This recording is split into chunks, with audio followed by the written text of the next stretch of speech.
बातमी आहे पुण्यातून। पुण्यातील शनिवार वाडा परिसरात नमाज पठण झाल्याचा व्हिडिओ भाजप खासदार मेघा कुलकर्णी यांनी सोशल मीडियावर शेअर केला। या घटनेवरून सकल हिंदू समाज आणि पतित पावन संघटनेने तीव्र निषेध नोंदवला। नमाज पठण झाल्याच्या निषेधार्थ दोन्ही संघटना आज शनिवार वाड्याजवळ शिववंदना करणार आहेत। आपण पाहू शकतोय तीच ही दृश्य आहेत, शनिवार वाड्यातली दृश्य आहेत।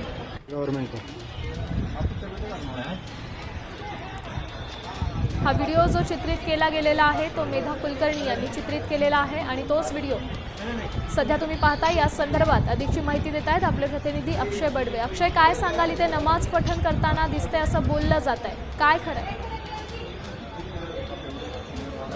मेघा कुलकर्णी यांनी इंस्टाग्राम सोशल मीडियाच्या हँडलवर त्यांच्या स्वतःच्या प्रोफाईलवरून शनिवार वाड्यात एक नमाज पठण होत असल्याचा व्हिडिओ जो आहे तो शेअर केला आहे। त्यामुळे संपूर्ण शहरात एकच खळबळ उडाली आणि याच निमित्ताने आज सकल हिंदू समाजाच्या वतीने शनिवार वाड्याच्या बाहेर एक आंदोलन करून शिववंदना सुद्धा त्या ठिकाणी म्हणण्यात येणार आहे।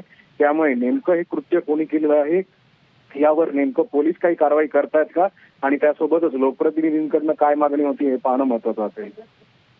धन्यवाद दिलेल्या या सविस्तर माहितीसाठी। हा व्हिडिओ आपण पाहू शकतोय, हा समाज माध्यमांवर पोस्ट करण्यात आलेला आहे आणि पुण्यातील शनिवार वाड्यातली ही दृश्य आहेत। नमाज पठण केलं जात असल्याचा आरोप या व्हिडिओच्या माध्यमातून केला गेला।